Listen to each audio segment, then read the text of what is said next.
दोस्तों आज की इस वीडियो में हम लोग डिस्कस करेंगे एक American short story writer William Sydney Porter, जिनको हम ओ हेनरी के नाम से भी जानते हैं। उनकी एक और interesting short story after 20 years, 20 साल बाद। दोस्तों इस शॉर्ट स्टोरी को 1906 में पब्लिश करवाया गया था। और मैं आपको बता दूं, इनकी जो शॉर्ट स्टोरीज होती थी दोस्तों, उनको पूरा पढ़ना बहुत ज़रूरी था। ये स्टोरी भी उतनी ही कमाल की है जितनी कि और इनकी स्टोरीज कमाल की हुआ करती थी, जैसे कि गिफ्ट ऑफ द मजाई या फिर द लास्ट लीफ। इस टाइप की शॉर्ट स्टोरीज हम लोगों ने पढ़ी है। तो ये शॉर्ट स्टोरी भी जितना अच्छे से हो सके उतना अच्छे से इसको डिस्कस करेंगे। शुरू करते हैं। ये कहानी शुरू होती है एक पुलिस वाले से, जो रात के वक्त न्यूयॉर्क सिटी की गलियों में पेट्रोलिंग कर रहा था। बरसात हो रही थी, हवा चल रही थी। रात के लगभग 10 बजने वाले थे। ठंड और बरसात की वजह से गलियों में कोई नज़र नहीं आ रहा था। वो चलता चलता अपने डंडे को ऐसे घुमा रहा था जैसे कोई पुलिस वाला नहीं, सर्कस में काम करता हो। बड़ा चौकन्ना होकर वो शांत गलियों को, शांत रास्तों को देख रहा था। उसकी चाल देखकर ऐसा लग रहा था जैसे उसी ने यहाँ पर शांति बना रखी है। इस एरिया में ज़्यादातर बिजनेस प्लेसेस थे, यानी कि दुकानें बहुत ज़्यादा थी। मतलब काम के पर्पज़ का एरिया था ये एरिया बहुत जल्दी बंद हो जाता था। दुकानें बहुत जल्दी बंद हो गई थी। बस कुछ सिगरेट स्टोर्स वगैरह खुले हुए थे। चलते चलते ये एक ब्लॉक के पास पहुंचा। वहाँ पर इसने चाल अपनी बहुत धीरे कर ली, थोड़ा धीरे कर ली। एक हार्डवेयर की शॉप उसे दिखी, जिस पर एक आदमी झुका हुआ खड़ा था। उसके मुंह में सिगरेट थी, एक सिगार टाइप की, लेकिन वो जली हुई नहीं थी। अब पुलिस वाले को अपने पास आता देखकर उस आदमी ने हड़बड़ी में उस पुलिस वाले से बात करना शुरू कर दी। वो बोला कि सर सब ठीक है, मैं तो यहाँ बस अपने एक दोस्त का वेट कर रहा हूँ। आज 20 साल बाद उसे यहाँ मिलने आया हूँ, मीलों दूर से। हमारा यहाँ 20 साल पहले मिलना तय हुआ था। मुझे पता है आपको ये सब सुनकर थोड़ा अजीब लग रहा होगा, तो मैं आपको बताऊँ सर, यहाँ पर बहुत लंबे टाइम पहले एक रेस्टोरेंट हुआ करता था। बिग जो ब्रैडीज रेस्टोरेंट नाम था उस रेस्टोरेंट का। तो पुलिस वाला बोला कि हाँ, और 5 साल पहले उस रेस्टोरेंट को तोड़कर गिरा दिया गया है। अब उस आदमी ने क्या किया, माचिस से अपने सिगार को जलाया और रोशनी में उस पुलिस वाले को उस आदमी का चेहरा देखा। उसका चेहरा देखा और बाकी की चीज़ें भी दिखी। उसके स्कार्फ पिन पर एक बड़ा सा हीरा लगा हुआ था, बहुत ही अजीब तरीके से। उस आदमी ने अपनी सिगार को जलाकर अपनी कहानी को आगे बढ़ाया और कहा कि सर 20 साल पहले मैंने उसी रेस्टोरेंट में अपने दोस्त जिमी वेल्स के साथ खाना खाया था, और वो मेरा बहुत ही अच्छा दोस्त था।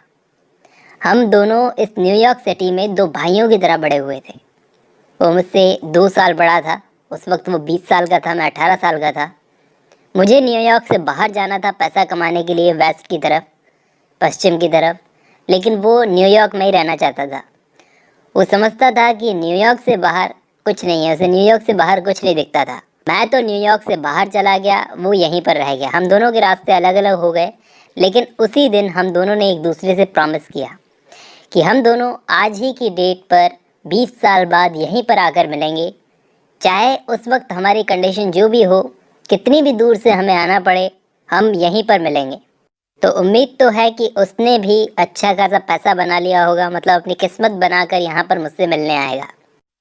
तो वो पुलिस वाला उसे बोलता है, इंटरेस्टिंग, बहुत इंटरेस्टिंग स्टोरी है तुम्हारी। बहुत लंबे टाइम से तुम अपने दोस्त से नहीं मिले। इतने लंबे टाइम में एक बात बताओ, तुमने उससे कभी कांटेक्ट करने की कोशिश नहीं की, मतलब बात नहीं की उससे? तो बोला कि हाँ, एक टाइम तक हम दोनों एक दूसरे को लेटर लिखते थे, लेकिन 2 साल बाद ही हम दोनों के एड्रेस चेंज हो गए। हम दोनों को एक दूसरे का एड्रेस नहीं मिला। और आप जानते हो जिस जगह पर मैं रहता हूँ, वेस्ट की तरफ, वहाँ पर मैं अपने काम में बिज़ी रहा। लेकिन मुझे पता है अगर जिमी ज़िंदा है तो ज़रूर आज मुझसे यहाँ मिलने आएगा, क्योंकि वो अपने वादे का पक्का है। मैं यहाँ हज़ारों मील दूर आया हूँ तो उसे भी आना पड़ेगा। यह कहकर उस आदमी ने अपनी एक ब्यूटीफुल सी घड़ी निकाली। बहुत ही खूबसूरत घड़ी थी, जिसके ढक्कन पर छोटे छोटे डायमंड्स का एक सेट था। और बोला 10 बजने में सिर्फ 3 मिनट बाकी हैं। और बोला सर एग्जैक्टली 10 बजे हम लोग रेस्टोरेंट से अलग हुए थे 20 साल पहले, वो आने ही वाला होगा। तो वो पुलिस वाला उसे देखकर बोलता है कि तुम्हें देखकर ऐसा लग रहा है जैसे तुमने काफ़ी पैसा कमा लिया है, मतलब न्यूयॉर्क से बाहर जाकर तुमने काफ़ी पैसा बना लिया है। तो बोला हाँ सर बिल्कुल, लेकिन मुझे उम्मीद है कि मेरे दोस्त जिमी ने भी इसका आधा पैसा तो उसने भी बना लिया होगा।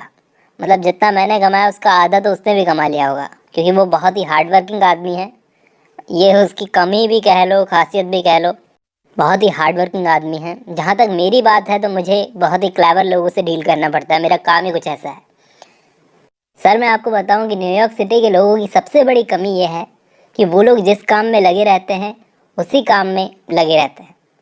लेकिन जहाँ मैं गया था वहाँ पर ज़िंदगी बहुत कुछ सिखा देती है, इसलिए मैंने इतना पैसा कमा लिया शायद। तो पुलिस वाले ने इतनी सारी बातें करने के बाद फिर से अपना डंडा घुमाया और कहा कि मैं तो चलता हूँ दोस्त अपने रास्ते पे अपनी पेट्रोलिंग पर। उम्मीद है कि तुम्हारा दोस्त आ जाएगा टाइम पर। वैसे अगर वो टाइम पर नहीं आया तो तुम तो चले जाओगे शायद। तो बोला सर बोलना तो नहीं चाहिए, लेकिन आधा घंटा और वेट करूँगा, इतना दूर से आया हूँ और शायद वो किसी काम में अटक गया होगा तो थोड़ा लेट हो जाए, तो आधा घंटा और वेट करके देखूँगा उसका। पुलिस वाला गुड नाइट बोलकर वहाँ से चला जाता है कि गुड नाइट सर, और वही अपनी चाल वैसे ही डंडा घुमाते हुए चला जाता है। अब लोग आ रहे थे, लोग जा रहे थे जेबों में हाथ डालकर उस हार्डवेयर की शॉप के पास में से, और वो बंदा हार्डवेयर की शॉप पर अपने जवानी के दोस्त से मिलने का इंतज़ार कर रहा था सिगरेट पीता हुआ। लगभग 20 मिनट तक उसने वेट किया होगा। फिर एक लंबा सा आदमी ओवरकोट पहनकर सामने वाली गली से निकलता हुआ आया जल्दी जल्दी, और इसके पास आकर इसका नाम पूछता है बॉब। फिर ये उससे जवाब में पूछता है जिमी। उन दोनों दोस्तों ने एक दूसरे का हाथ पकड़ा और वो बोला कि हाँ भाई बॉब ही हूँ, मुझे यकीन था कि तुम ज़रूर आओगे, तभी मैं यहाँ पर खड़ा हुआ था। आज इतने सालों बाद तुम्हें वापस देखकर बहुत खुशी हुई दोस्त। बस कमी है तो उस रेस्टोरेंट की। अगर आज वो रेस्टोरेंट होता तो हम दोनों खाना खा लेते फिर से साथ बैठकर, जैसा 20 साल पहले हमने खाया था। जिमी ने उससे पूछा कि कैसे रहे तुम्हारे 20 साल न्यूयॉर्क से बाहर। तो वो बोला कि सब कुछ मिल गया दोस्त, जो मांगा था किस्मत से। तुम बताओ। बहुत बदल गए यार, 2-3 इंच ज़्यादा लंबे हो गए तुम। ठीक तो हो न्यूयॉर्क में? जिमी बोला कि बस एक छोटी सी नौकरी करता हूँ। फिर वो बात काटता हुआ बोलता है कि चलो बाप आगे जाकर कहीं बैठकर बात करते हैं। फिर दोनों दोस्तों ने एक दूसरे का हाथ पकड़ लिया और सड़क पर चलना शुरू कर दिया।